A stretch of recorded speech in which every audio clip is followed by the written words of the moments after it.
Vamos a orar. Padre, en el nombre de Jesús, gracias por este nuevo día. Gracias por la oportunidad que nos das de alimentar nuestro espíritu, Señor. Gracias porque necesitamos estar bien alimentados y nuestro espíritu sea cada día más fortalecido, Señor. Y de esta manera nuestra alma se alineará cada día más a nuestro espíritu y haremos tu voluntad en nuestra vida, Señor. Entonces, tu voluntad es siempre buena, agradable y perfecta para cada una de nosotros. Esta mañana, Señor, te pido que seas tú hablando, Señor. Que seas tú hablando a nuestros corazones, sabiendo lo que cada una de nosotros, en la circunstancia en que nos encontramos, necesita escuchar, necesita conocer, para luego poder aplicar, Señor. Gracias por todas las personas que estamos aquí, las que están por llegar. Gracias, Señor, porque realmente tu gracia es sublime. Tu gracia es maravillosa porque está basada en un amor incondicional, Señor. Un amor constante que no cambia. En el nombre de Jesús. Amén. Amén. Amén. Ok, estamos en el capítulo 2. Este capítulo lleva por nombre el efecto de las palabras en el mundo natural. Hemos comenzado a hacer este curso donde vamos a aprender la importancia de nuestras palabras. Nosotros a veces, digamos, nos dejamos ganar, ¿no? por nuestra alma, nuestras emociones, lo que pasa en nuestras vidas. Entonces, a veces pronunciamos palabras hacia nosotros mismas o hacia los otros que no son palabras de hijas de Dios. Nosotros tenemos que aprender a hablar el lenguaje de Dios, como decíamos la semana pasada, ¿no? Nosotros necesitamos aprender a hablar el lenguaje de Dios, que es la fe. Su idioma es la fe. Dios es un Dios de fe, creó el universo y creó todo solo con su palabra. Así como Él, nosotros también somos y debemos ser cada día más mujeres, hijas de Dios de fe, que nuestras palabras que son pronunciadas hablen fe, hablen esperanza, hablen ánimo, primero a nosotros y luego a los otros, ¿no? Porque en realidad, como dice ahí el manual, de la abundancia del corazón habla la boca. ¿Qué cosa abunda en nuestro corazón? Lo que abunda es lo que va a salir, ¿no? Es lo normal, es como un vaso que está lleno de algo y si uno le echa algo más de agua, sale, rebalsa de lo que está lleno, ¿no es cierto? Igual nuestra vida. Entonces, una buena manera de darnos cuenta cómo estamos yendo en nuestra vida es saber cuáles son las palabras que estamos pronunciando, que está saliendo de nuestra boca. Porque nosotros pensamos, sentimos y actuamos, ¿no es cierto? Nunca hacemos algo, decimos algo que no hayamos pensado. Entonces, no digo que nuestros pensamientos siempre van a ser perfectos, pero sí hemos aprendido en los cursos anteriores que tenemos que batallar con nuestros pensamientos, porque es ahí que el enemigo va a poner sus pensamientos para que tu vida no entre en el plan de Dios, para que vivas desanimada, sin esperanza, con conflictos constantes familiares, etcétera, etcétera, que nosotros bien los conocemos, ¿no? Entonces la idea es de que nosotros aprendamos a hablar como nuestro Padre hablaría. Hay un versículo en Romanos 9:10, que lo vimos también la semana pasada, que dice que si confesares con tu boca que Jesús es el Señor y creyeres en tu corazón que Dios lo levantó de los muertos, serás salvo. Porque con el corazón se cree para justicia, pero con la boca se confiesa para ser salvado. La importancia de las palabras, ¿no? O sea, con el corazón nosotros hemos creído, pero para que esa salvación se lleve a cabo, hemos necesitado pronunciar las palabras de lo que nosotros hemos creído. Entonces, las palabras que nosotros pronunciamos determinan nuestra vida, nuestro futuro. Si queremos hablar más nuestro día a día, ¿no? Para hablarlo más en el día a día que nosotros vivimos. ¿Qué es un decreto? ¿No? Proclama el decreto, dice ahí. ¿Qué es un decreto?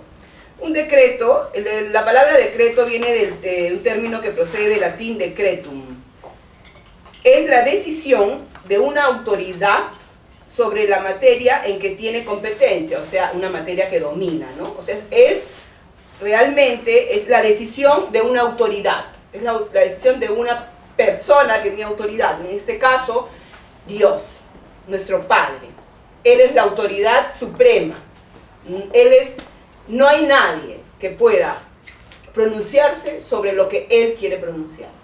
La última palabra en tu vida y en la mía es siempre la palabra que Él quiere decir sobre lo que tú estás pidiendo, sobre lo que tú estás viviendo. Siempre nosotros cuando hacemos una oración, le decimos, Señor, tú eres soberano. Tú tienes la última palabra. Entonces, Él da su decreto, ¿no es cierto? La verdad de nuestro Padre. Ahora, vamos a ver en Salmo 2, del 2 al 7. Ustedes vayan escribiendo las escrituras y la van viendo luego en la casa también. Yo la voy a leer. Dice, se levantan los reyes de la tierra y los gobernantes traman unidos contra el Señor y contra su ungido, que es Jesús, ¿no? Diciendo, rompamos sus cadenas y echemos de nosotros sus cuerdas.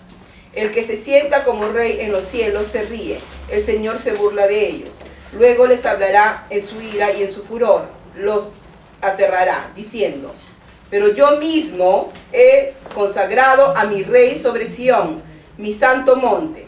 Ciertamente anunciaré el decreto del Señor que me dijo, mi hijo eres tú y yo te he engendrado hoy. El decreto que proclama Dios es que Jesús es su hijo. Es un decreto y nadie puede cambiar esto. También lo va a volver a anunciar, escriban, en Mateo 3:17, en Marcos 1:11. Mateo, 3:17 y Marcos 1:11. En Mateo 3:17 dice, y he aquí se oyó una voz de los cielos que decía, este es mi hijo amado en quien me he complacido. Vuelve a hablar el decreto que Jesús es su hijo. Así como Él pronuncia el decreto que tú eres su hija. Y nadie te robará de las manos de Él, porque tú eres su hija. La palabra de Dios es un decreto real, ¿no? Cuando la hablamos con un corazón inundado de fe, cuando nuestras palabras traen fe, son palabras creativas, van a crear algo en tu vida. Pero son palabras que tienen que venir con fe, ¿no? No vamos a irnos a extremos, como hablábamos la semana pasada, de que no voy a pronunciar una palabra porque ya se va a realizar. No, no estamos hablando de eso. Estamos hablando que cuando tú realmente crees en tu corazón algo, eso se va a realizar. Por ejemplo, hay momentos en que uno dice, uy, me muero. No es una expresión. No te vas a morir. O sea, a eso me refiero cuando las palabras tienen poder, pero las palabras que tú pronuncias con fe, creyendo realmente que eso va a suceder, ¿no? Y nosotros podemos tener también una fe negativa, porque puedes pronunciar palabras negativas y tú crees realmente que te va a suceder y probablemente te suceda. Entonces nosotros tenemos que cambiar nuestra manera de hablar. Nuestras palabras tienen que ser unas palabras de fe, de acuerdo a lo que nuestro Padre diría en la circunstancia en que nos estamos encontrando. No sé qué estás viviendo en este momento, pero necesitas hablar palabras de fe. Las palabras, el lenguaje de Dios sobre lo que estás viviendo en este momento. Si estás hablando palabras negativas, cámbialas por palabras de fe según el corazón de Dios. Nosotros, como vimos la semana pasada, a veces en vez de hablar a nuestras montañas, hablamos todo el tiempo de ellas. Todo el tiempo hablamos de ellas. Todo el tiempo hablamos, nuestras montañas son nuestros problemas, ¿no es cierto? Las dificultades que estamos pasando. Cada una tiene lo suyo. Pero a veces no nos damos cuenta y estamos hablando de ellas, de esas montañas, esos problemas, todo el tiempo. Estamos más hablando de ellas que hablando a ellas. Como decía la escritura la semana pasada, el que dijera a este monte, quítate y échate en el mar, y no dudar en su corazón, sino creyere que lo que ha dicho le será hecho, eso sucederá. Entonces, Jesús nos lleva a cambiar nuestra manera de pensar, a no estar hablando todo el tiempo de nuestros problemas, sino hablar a tus problemas y decirle, quítate y échate en el mar. Porque mi Dios va delante de mí, Él me va a enseñar lo que tengo que hacer en este momento, me va a ayudar a comprender qué va a sacar de bueno en las circunstancias en que estoy viviendo. Entonces yo estoy expectante de entender, Señor, ¿qué es lo que tú quieres enseñarme en este momento en mi vida? Tampoco estoy diciendo que nunca puedes hablar de tus dificultades. No estoy hablando tampoco de eso. Pero pon en una balanza, evalúa. ¿Cuál es la circunstancia que estás viviendo en este momento difícil? Uno. Y la segunda cosa es, pon en una balanza. ¿Estás más hablando de los problemas o a tus problemas? Tú puedes conversar con alguien, necesitamos expresar, ¿ah? Ojo, no estoy diciendo de que nosotros no podamos hablar. Necesitamos expresar también lo que hay dentro de nosotros que nos está afligiendo. Pero, si por decir de 100 palabras, 10 deben ser de tu problema y 100 a tu problema, para encontrar una proporción. Porque cada vez que tú pronuncias palabras sobre tu situación, hacia tu situación, y le estás hablando la palabra de Dios, algo sucede dentro de ti. Tu alma vive de otra manera. Tus emociones van a vivir de otra manera, porque vas a tener dentro de tu corazón esperanza. Pero si tú hablas y hablas y hablas de tus problemas todo el tiempo, te aseguro que no va a cambiar nada. Solo te vas a sentir afligida, derrotada, desanimada, desalentada. Miren. Entonces no vale la pena. ¿Es cierto? Ok.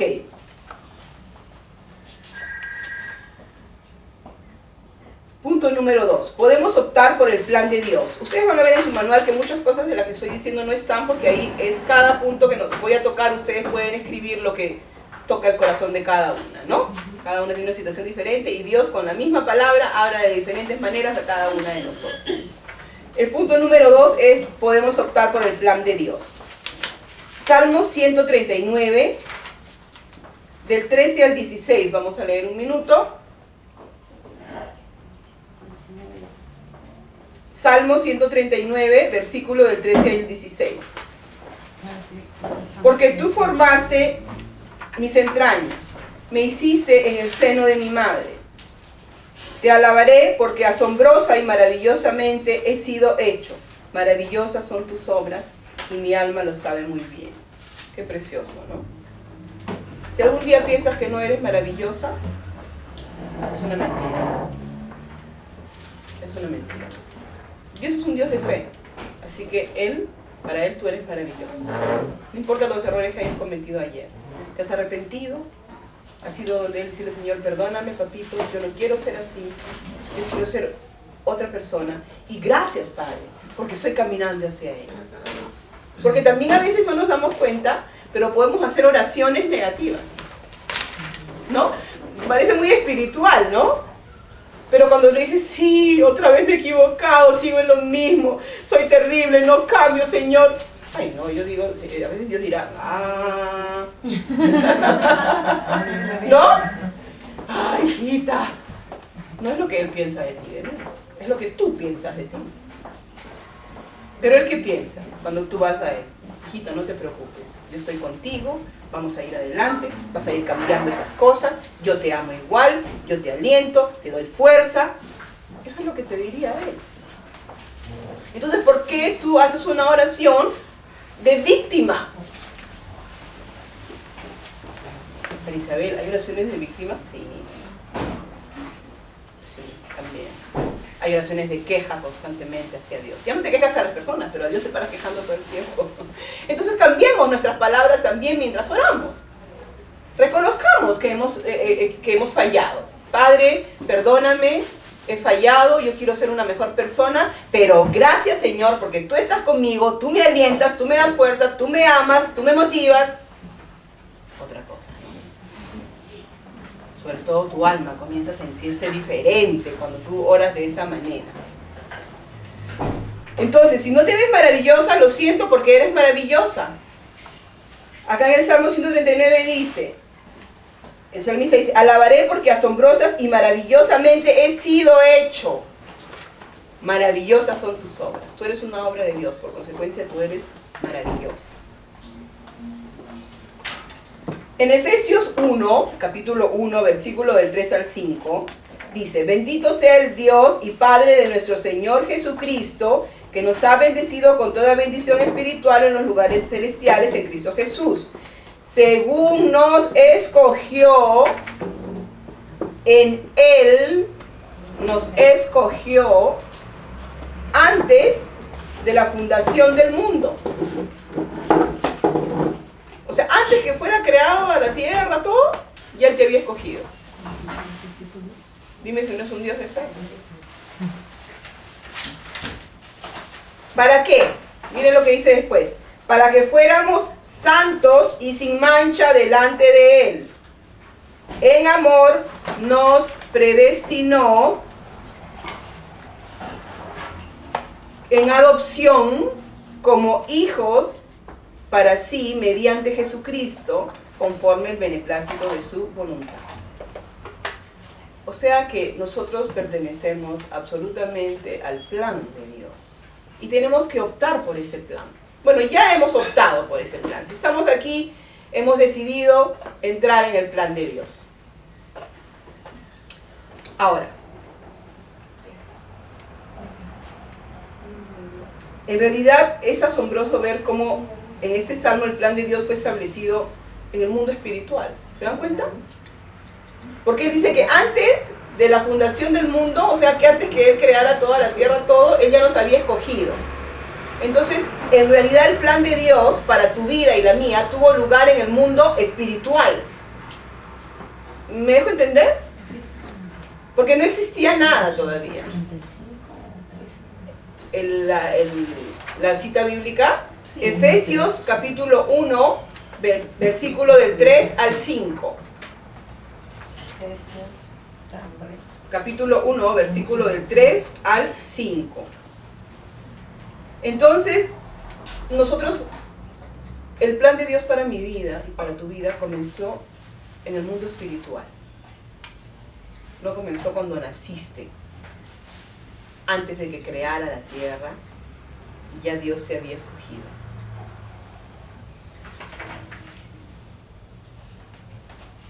En Jeremías 29:11, que es un versículo que conocemos muy bien y es un versículo precioso y que vale la pena siempre tenerlo en cuenta cuando el enemigo venga con sus pensamientos a querer destruir tu vida, a querer desanimarte, ¿no? Dice, porque yo sé, Jeremías 29:11. Jeremías 29:11. Porque yo sé los planes que tengo para ustedes, dice el Señor. Planes de bienestar y no de calamidad. Planes de bienestar, o sea, buenos planes y no malos planes. ¿Para qué? Para darles un futuro y una esperanza. Miren qué lindo. Si alguna vez has sentido en tu vida o sientes por momentos, porque nuestro camino con Cristo es un camino, es un proceso en el cual vamos transformando nuestra vida, pero pueden llegar pensamientos en que ¿cómo será mi futuro? O que no tengo esperanza, ¿no? Hacia mí o hacia mi familia, mis hijos, en fin, lo que estés viviendo. Bueno, pues el Señor te dice de que el propósito de los planes que Él tiene para tu vida, de los planes buenos, es realmente para darte un futuro y una esperanza. ¿Cuántas personas necesitan escuchar eso? Y nosotras mismas a veces, en nuestro caminar, ¿no? Tenemos que considerar que así como hay un plan de Dios, también el enemigo tiene un plan para tu vida y la mía. Y no nos hemos dado cuenta. Él también tiene un plan para tu vida. Y es que tú vivas apartada completamente de Dios, porque Dios sabe que para ti Dios tiene un futuro y una esperanza. Y Él no quiere que tú tengas ni un futuro ni una esperanza. Y muchas personas viven fuera, así. Por eso muchos suicidios, por eso mucha depresión. Porque no hay esperanza. Mientras hay esperanza, es un motor en nuestra vida. ¿Es cierto? Y eso nunca se debe perder. Dios es el Dios de la esperanza, dice. Y dice la Biblia que la esperanza es el ancla del alma. La esperanza es el ancla del alma. Miren qué importante, porque donde están nuestras emociones, donde realmente viene toda la batalla en nuestra vida, es en el alma. Nuestro espíritu está perfecto, pero nuestra alma no. Nuestra alma es la que tiene que ser cambiada. ¿Por qué? Porque está la mente. Y la Biblia dice que nuestra mente tiene que ser renovada a través de la palabra de Dios. Entonces, es precioso ese versículo que dice que la esperanza es el ancla del alma. Es importante. ¿En qué texto está? Vamos a verlo porque no me acuerdo. En el Nuevo Testamento no me acuerdo exactamente. Pero dice, ponen ahí la esperanza, el ancla del alma y sale. Ok, entonces, así como Dios tiene un plan para tu vida y la mía, que inició en el mundo espiritual, el enemigo también tiene un plan. Y a veces tiene éxito, ¿no? A veces ha tenido éxito, ¿no? Pero el nivel de éxito que el enemigo puede tener en tu vida es el que tú y yo le vamos a permitir. ¿Cómo? A través de aceptar sus pensamientos que él pone en mi mente, y como hemos dicho muchas veces, hay que llamar las cosas como son, la basura que él pone. Lo que él pone en tu mente es basura, y siempre lo voy a repetir, porque yo lo hago en mi vida, y la basura se bota, no se tiene en la casa. Entonces, si llegan pensamientos del enemigo para que él haga su plan en tu vida, tú tienes que desechar esa basura. Porque ese es el nombre. Tenga miedo de llamar basura a lo que él pone. Entonces, es por ello que necesitamos renovar nuestras mentes y cambiar nuestros pensamientos. Y no aceptar lo que él pone, las estrategias, maquinaciones.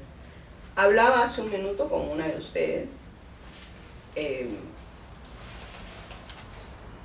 enemigo se va a servir de tus debilidades y las mías para ahí comenzar a hacer su plan. ¿No?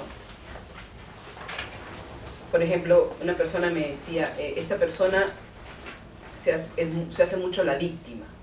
Entonces, en realidad eso es un espíritu, el victimismo, que viene a oprimir a esa persona. Pero el enemigo nunca se apoya sobre nada, se apoya sobre tu debilidad y la mía. Ahí se va a apoyar.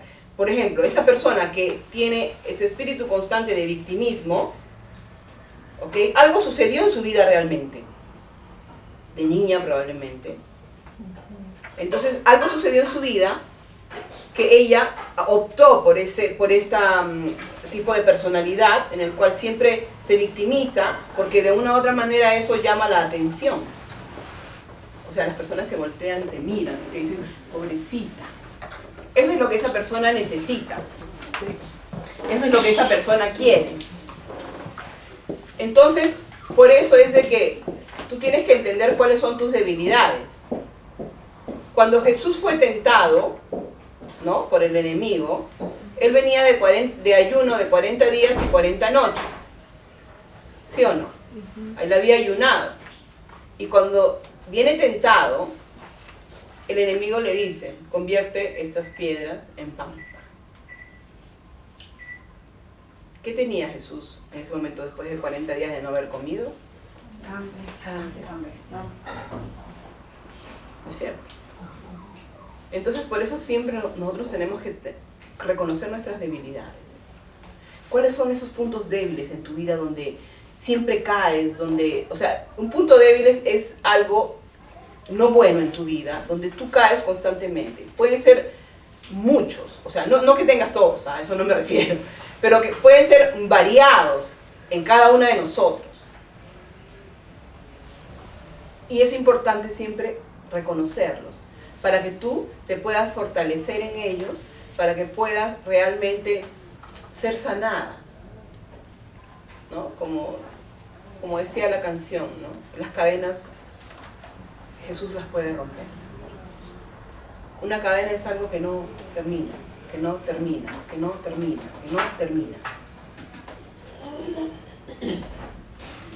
Y entonces eso no te va a permitir salir de tu victimismo, aunque si efectivamente eso fue real. O sea, no estoy hablando de que te imaginaste que te hicieron daño. No, hay una realidad, te hicieron daño. ¿Pero qué vas a hacer? Si tú sigues enfocada en lo que te hicieron, vas a optar por el plan del enemigo. Pero si tú te mueves de ahí, tu enfoque lo pones hacia lo que Dios va a usarse a través de eso, a favor de tu vida y de la vida de los demás, vas a optar por el plan de Dios.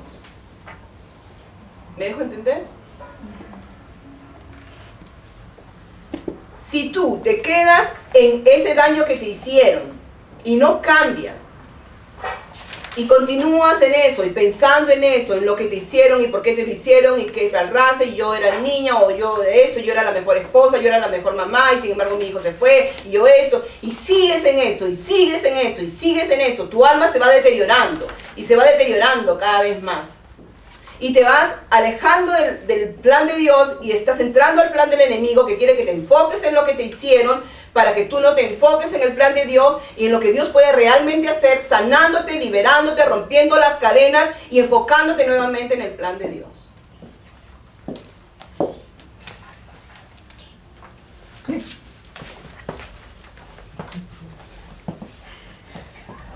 Punto número 3.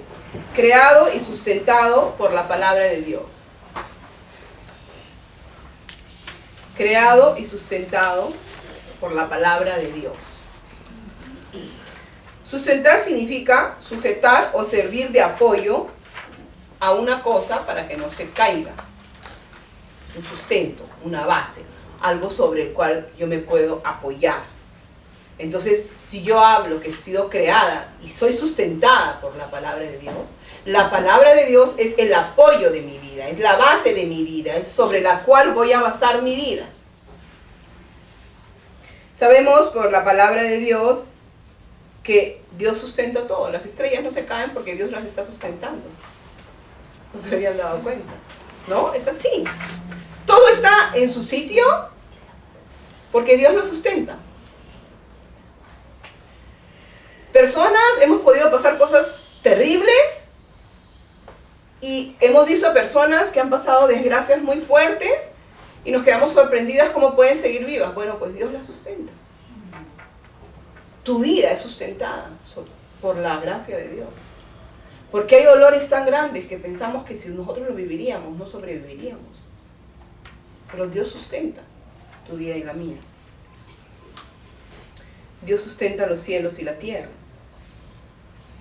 En Hebreos 11, Hebreos capítulo 11, versículo 3, dice: por fe entendemos que han sido creados el universo por la palabra de Dios. Por fe, nosotros hemos entendido que el universo ha sido creado por la palabra de Dios. Es cierto, en todo Génesis vemos que Dios habló y se hizo. Dios dijo y fue hecho. De manera que lo que se ve, dice en Hebreos 11:3, fue hecho de lo que no se veía. Yo siempre pienso cuando leo esas cosas, cómo Dios nos mira a nosotros, ¿no? Él nos ve perfectas, porque Él ve como si estuviera hecho algo que aún no se ha hecho en nuestra vida. Porque Él nos ve con esa proyección de fe, obviamente por la sangre de Cristo. Génesis 1:1 dice: en el principio creó Dios los cielos y la tierra. Génesis 1:1. Salmo 33:6 dice: por la palabra del Señor fueron hechos los cielos y todo su ejército, por el aliento de su boca. Salmo 33:9 dice: porque Él habló y fue hecho. Él mandó y todo se confirmó. Salmos 33:9. Él habló y fue hecho. Entonces nuestras palabras tienen que ser las palabras que nuestro papá hablaría en la circunstancia en que nos estamos encontrando. Juan 1:3 dice: todas las cosas fueron hechas por medio de Él, y sin Él nada de lo que ha sido hecho fue hecho. Sin Él es Jesús, ¿no? Porque la palabra de Dios dice en Juan que Jesús es la palabra de Dios hecha carne y vino a vivir a la tierra.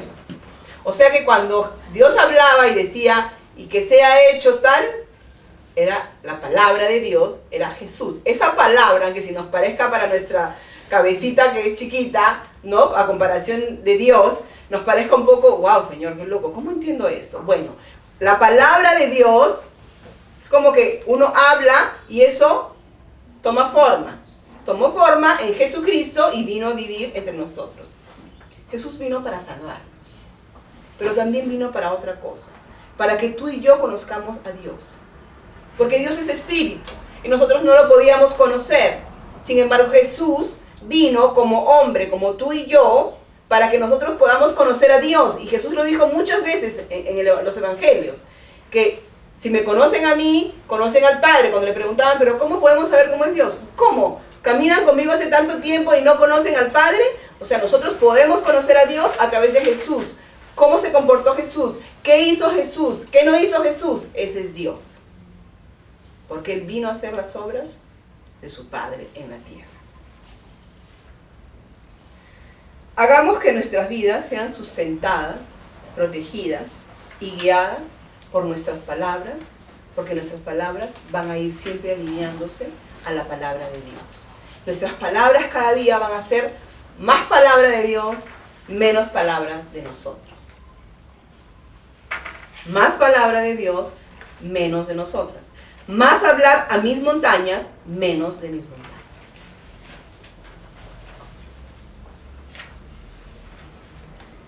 En la medida en que yo cambie mis palabras, voy a traer realmente esperanza a mi vida.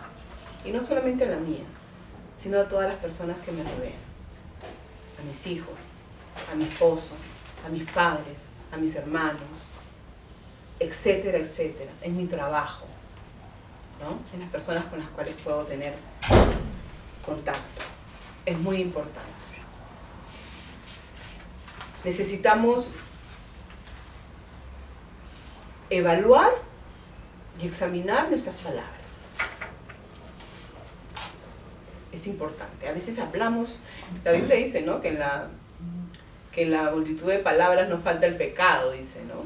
El proverbio. Y es verdad, porque a veces hablamos tanto que tanto hablar ya erramos, pues. Entonces, por eso es de que tenemos que tener sabiduría. Ahora, el que habla siempre tiene que aprender a hablar menos. El que no habla nunca tiene que aprender a hablar. Siempre hay que encontrar el balance, ¿no? Cada uno, a veces estamos un poco a los extremos. ¿Es cierto? Tenemos que aprender a hablar con amor, ¿no? Como Dios haría, como nuestro Padre haría. ¿Ok, chicas? El próximo punto es, haga lo que Dios hace. Hagamos lo que Dios hace o lo que Dios haría en la circunstancia en que nos estamos encontrando ahora. Efesios 5:1. Efesios 5:1. Capítulo 5, versículo 1. Sed pues imitadores de Dios como hijos amados. Tenemos que ser imitadores de Dios, que es nuestro Padre, porque dice imitadores de Dios, pero después dice como hijos amados. O sea, nos hace recordar la relación que debemos de tener con Él, que no solamente como Dios, sino como Padre. Es diferente tener una relación con Dios como Dios que como papá, ¿no? Yo, por ejemplo, recién hace probablemente unos 3, 4 años, es que he comenzado a conocer a Dios como mi papá.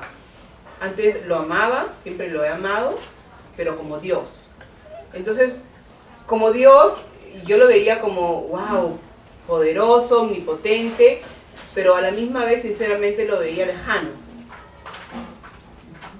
Lo amaba, sabía que Él era poderoso para ayudarme, Él estaba ahí, pero de todas maneras lo sentía lejano, porque es como que, Dios, o sea, wow, ¿no?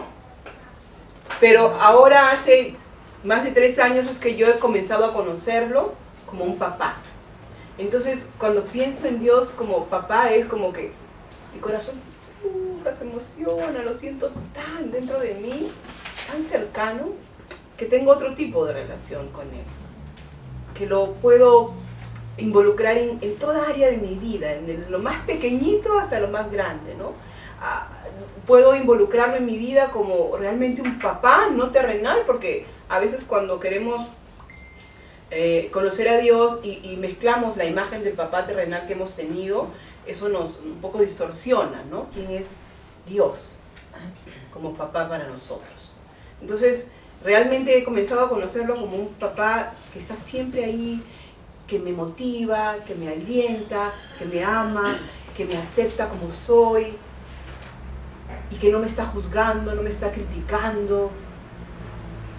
No un papá pasivo que está pero parece que no estuviera.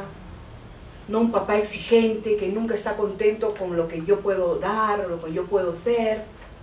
No, sino con un papá que me ama todo el tiempo, me alienta, me motiva, me dice, hijita, no te preocupes, yo estoy contigo, yo te voy a ayudar, el pasado ya pasó, yo sé que estás arrepentida, juntos de la mano iremos adelante, serás cada día más parecida a mí. Ese es el tipo de relación que tengo ahora con él. Y no está mal primero haber tenido con él una relación linda como Dios, pero en la vida de nosotros cristianas, tiene que ser en un proceso.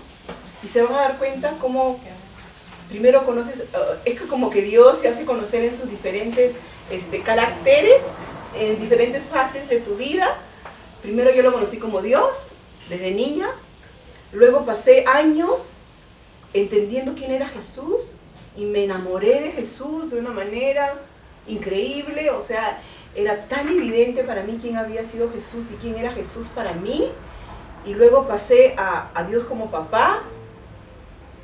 Y ahora me falta un aspecto, que es conocer al Espíritu Santo realmente. Más o menos lo conozco. Les voy a ser sincera. Lo conozco un poco. Pero todavía no he tenido esa revelación. La revelación no es una palabra mística, sino es revelar, como esa foto, como hemos dicho cuando tomábamos una foto con el rollo en las cámaras antiguas, y que no veíamos la realidad de lo que había y lo que habíamos tomado hasta que no se mandaba a desarrollar, a revelar ese rollo, ¿no?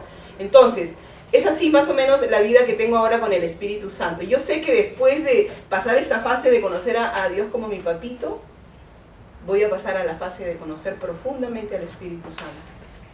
Pero lo conozco así, como que qué lindo, sé más o menos quién es, sé que es mi ayudador, sé que está a mi lado, sé que eres el que vive en mí, ¿no? Pero aún está desarrollándose el rollo y revelándose. Quizás algunos de ustedes sí hayan conocido ya al Espíritu Santo, ¿no? Y quizás les falte conocer a Dios como papá o a Jesucristo. Y así, cada una, Dios lo hace no porque sean necesariamente pasos número 1, número 2, número 3, no. Yo creo, en realidad, no lo dice la Biblia, pero yo creo que Dios se da a conocer en su misteriosa Trinidad en la medida en que tú necesitas conocerlo en las fases de tu vida. Entonces probablemente yo estoy acá compartiendo con ustedes, pero ustedes me podrían decir exactamente quién es el Espíritu Santo porque ustedes ya lo conocen más que yo. Y gloria a Dios por eso, yo también llegaré. ¿Ok? Entonces, necesitamos ser imitadores de Dios. En Efesios capítulo 4, versículo 32, también nos da una indicación de que tenemos que ser como Dios, como nuestro papá. Sed más bien amables unos con otros, dice. Misericordiosos, perdonándoos unos a otros, así como también Dios los perdonó en Cristo. ¿No? Así también dice. O sea que cuando hablamos de este tema que hay que hacer las cosas como Dios las haría, entonces hay que ser amables unos con otros, tenemos que ser misericordiosos, tenemos que perdonarnos constantemente, porque eso es lo que haría Dios. Eso es lo que haría nuestro Padre. En un mundo donde nos quieren confundir entre lo bueno y lo malo, llaman bueno a lo malo, ¿no?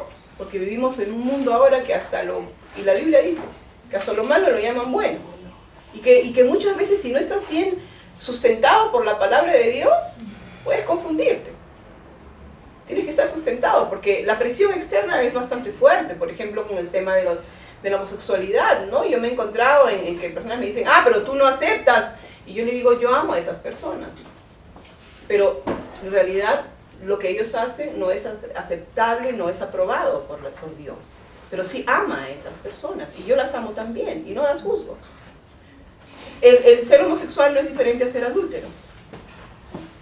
Para nosotros lo es. Pero en realidad no es diferente. Son comportamientos y conductas que no son correctas delante de Dios porque no es como Dios se conduciría en la vida. la amargura, el odio, es lo mismo que ser homosexual. O sea, no es una categoría, me dejo entender. Entonces, así como tú actuarías con un adúltero, si tú sabes que una mujer, una amiga tuya es adúltera, así como actuarías con ella, con el amor que Dios te da, para que ella pueda encontrar un camino correcto y ser sanada y ser liberada y esas cadenas sean rotas, de la misma manera te vas a comportar con un homosexual. En mostrarle el amor de Dios. Y cuando Dios lo ama a esa persona. Entonces, pero no vamos a llamar, está bien lo que hacen. O sea, no, tienes que estar sustentado por la palabra para actuar como Dios actuaría en ese caso. Entonces, en un mundo donde a veces nos quieren confundir si no estás bien sustentado y porque sí, tú tienes que aceptar, ¿no? Porque si no eres ya extremista, no, tenemos que encontrar ese balance, guiados por el Espíritu Santo. Entonces,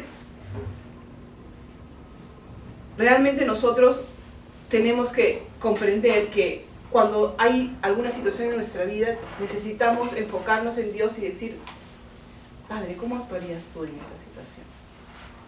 ¿Qué harías?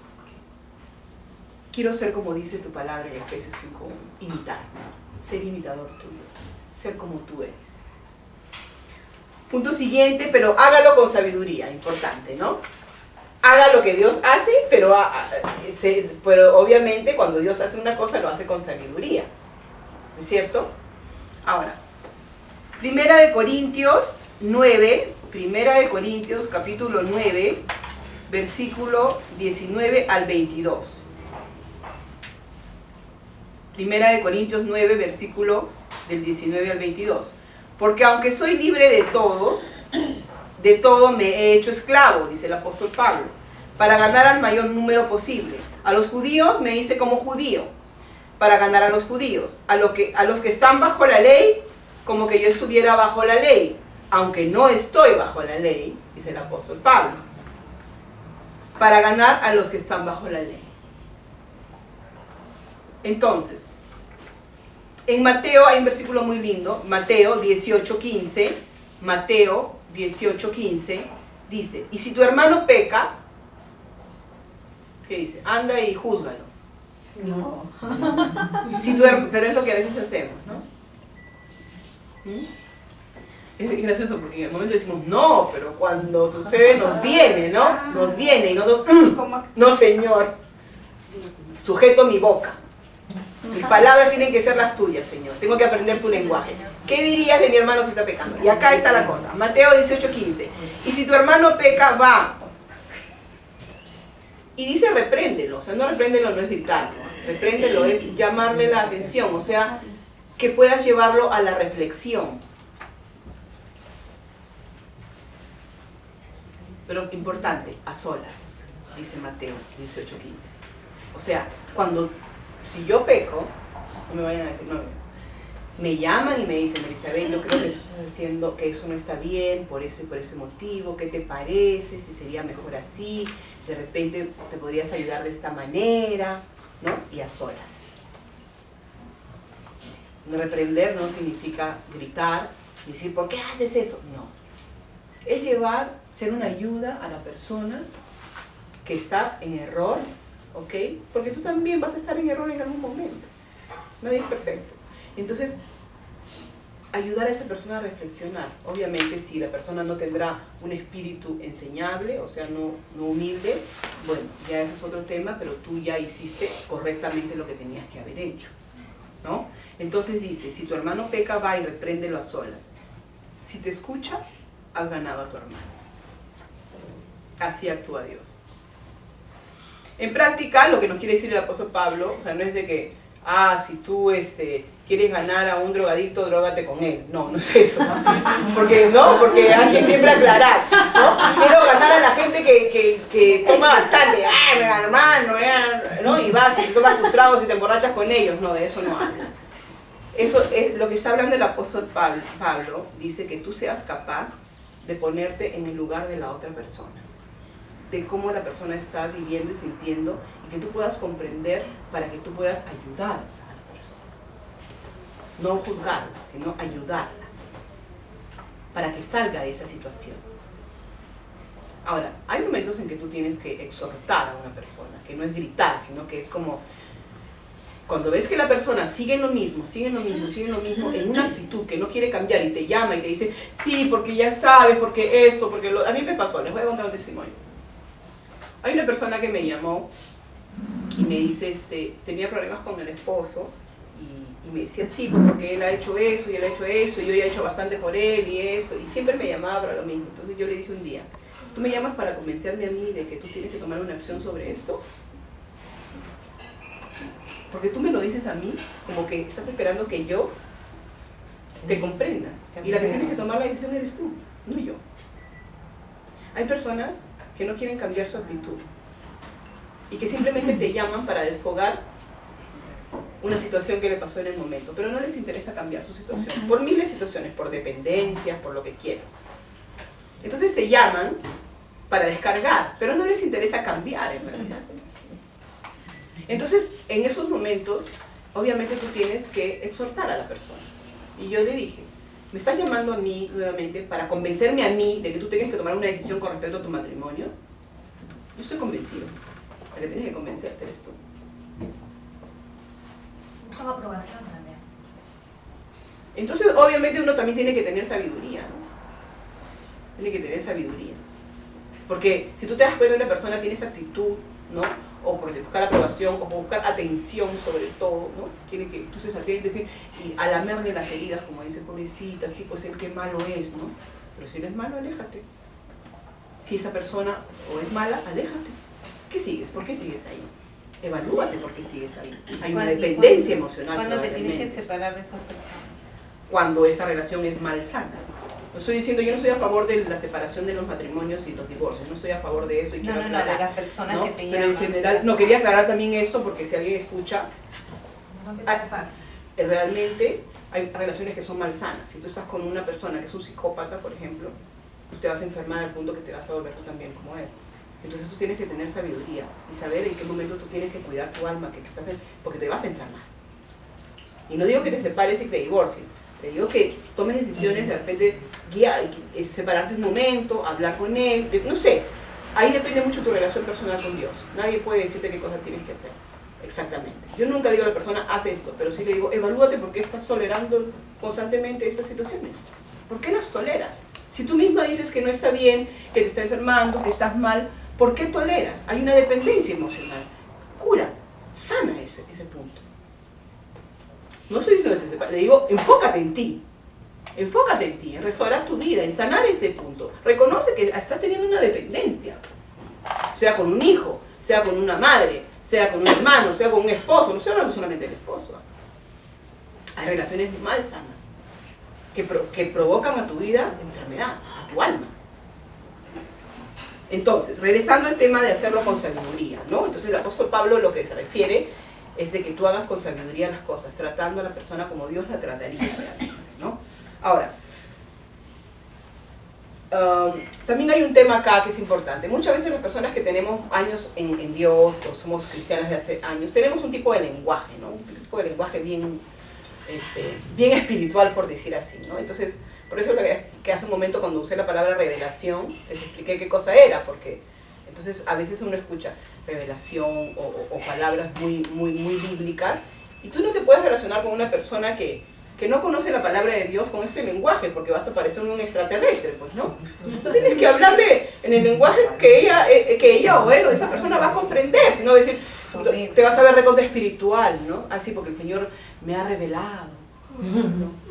En ese caso yo les he explicado a ustedes, porque nosotros somos personas que estamos aprendiendo la palabra y es bueno aprenderlo, pero el Señor me ha dicho, ¿no? Son cosas que, el Señor le habla, hay que alejarse, extraterrestre, porque nosotros comprendemos que Dios sí nos habla y vamos comprendiendo cada día más cómo Dios nos habla, a través de su Espíritu Santo que vive en nosotros. Pero hay personas que no tienen ni idea de esto, entonces también tenemos que tener esa sabiduría, de no aparentar como súper espiritualonas y la gente no hace otra cosa que alejarse de ti porque dice, qué rara esta persona, ¿no? Y tampoco, obviamente, si, como hemos dicho, para estar con ella voy a tirarme unos tragos con ella, me voy a la noche, no, pues tampoco, o sea, la sabiduría de Dios. ¿Ok? ¿Qué es la sabiduría? Palabra que tanto se usa, ¿no? Interesante. Miren lo que dice, la sabiduría es con frecuencia considerada como un rasgo que puede ser desarrollado por la experiencia. O sea, una parte de nuestro carácter que puede desarrollarse a través de nuestra experiencia. O sea, cuando nosotros tenemos experiencias negativas en nuestra vida, Dios saca de nosotros algo bueno, que es sabiduría. ¿Por qué? ¿Qué es la sabiduría? Es saber aplicar el conocimiento. Sabiduría es saber aplicar el conocimiento.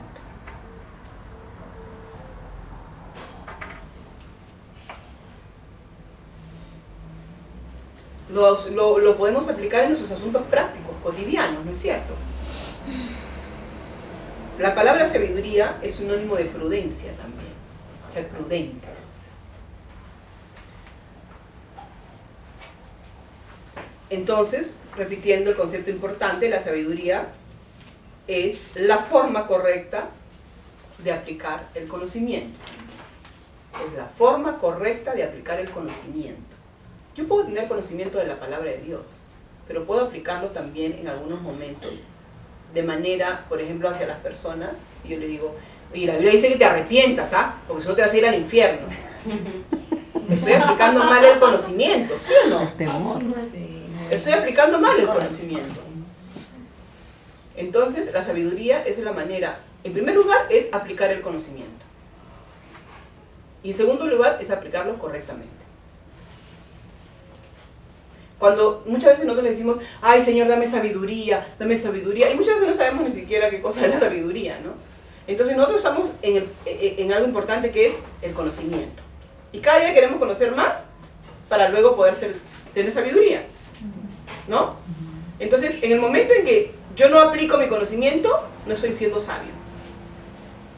Si yo estoy conociendo la palabra de Dios, que dice de que tengo que eliminar mis pensamientos y renovar mi mente con la palabra de Dios para pensar como Dios piensa, y yo permito que los pensamientos del enemigo, los pensamientos negativos, permanezcan en mi mente, no estoy siendo sabio. Porque ya tengo el conocimiento. Hasta que no lo tenía, podía ser esclava de esos pensamientos. ¿No es cierto? Pero ya sé, ya tengo el conocimiento, sé que el enemigo trabaja en mi mente, que él me va a destruir ahí, sé cómo combatir esos pensamientos, sé qué significa sacar esos pensamientos y poner los pensamientos de Dios. Ya sé, ya tengo el conocimiento. Cuando no lo hago, no estoy usando los conocimientos correctamente, entonces no estoy siendo sabio. Y muchas veces nosotros le decimos, Señor, dame sabiduría, cuando en realidad la sabiduría ya la tenemos, porque tenemos el conocimiento, es saber aplicarlo. Podemos decirle, Señor, ayúdame a ser sabia, o sea, ayúdame a aplicar lo que estoy aprendiendo en el momento adecuado que se me presente la circunstancia. Ayuda. Y Él nos está dando las herramientas. Entonces, una persona sabia es una persona que tiene conocimiento. Pero una persona que tiene conocimiento no necesariamente es sabia. ¿Ok? Es importante, ¿no? Una persona que tiene conocimiento, o mejor dicho, una persona sabia es una persona que tiene conocimiento. Pero una persona que tiene conocimiento no necesariamente es una persona sabia. Porque si no aplica ese conocimiento, no va a ser una persona sabia. Sin conocimiento no puedes ser sabio. Ajá, pero con conocimiento sí puedes no ser sabio. Exacto.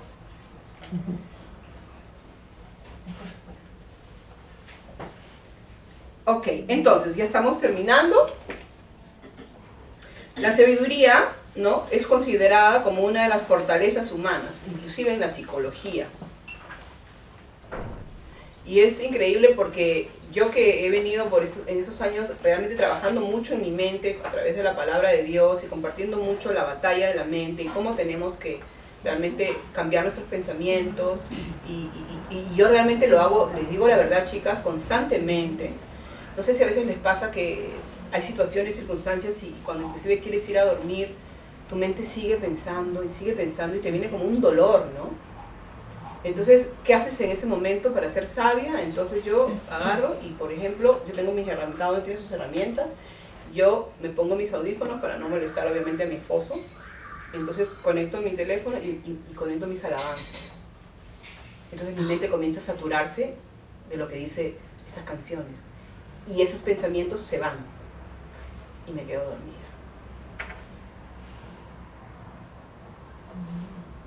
Tienes que usar tus herramientas. Yo las uso de verdad constantemente. Y te digo, funcionan. Es increíble cómo funcionan. Pero tienes que ser ¿Puedo sabio. conciliar el sueño? O sea, sí lo concilio, pero con más dificultad porque mi mente está pensando en eso. Entonces necesito sacar esos pensamientos y poner pensamientos de Dios. ¿Qué hago? Y en mi caso, alabanzas. Las alabanzas hablan que Dios es todopoderoso, que Él está conmigo, que Él es fiel, que Él me ama. Entonces mi mente se satura de eso. Y entonces ya no están los otros pensamientos. Porque cuando tú quieres sacar algo y se queda vacío, tienes que poner algo. No, otra vez va a volver a regresar. Entonces, cada uno tiene que encontrar sus herramientas. Eso es cuando a mí me ha pasado a veces, gracias a Dios no muchas veces, sobre todo cuando tengo muchas cosas por resolver. Pero eso es un cotidiano, eso es un día a día. Porque los pensamientos son todo el tiempo. Todo el tiempo. No es un día a la semana, es todo el tiempo.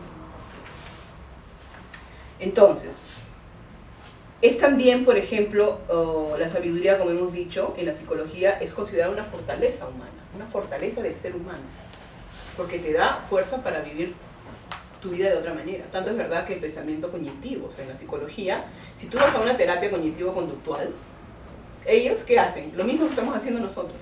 Obviamente no sustentado por la palabra de Dios, pero hacen lo mismo, que es cambiar tus patrones de pensamiento. Eso es lo que hacen. No estoy contra los psicólogos, contra las psicólogas. Yo he ido a una en el momento en que he necesitado. Dios se usa también de ellas, ¿ok? Pero tú puedes ser dependiente de un psicólogo. Tú tienes que ser dependiente del psicólogo por excelencia. El psicólogo. Y cambiando tus patrones de pensamientos, tú vas a ser una mujer victoriosa.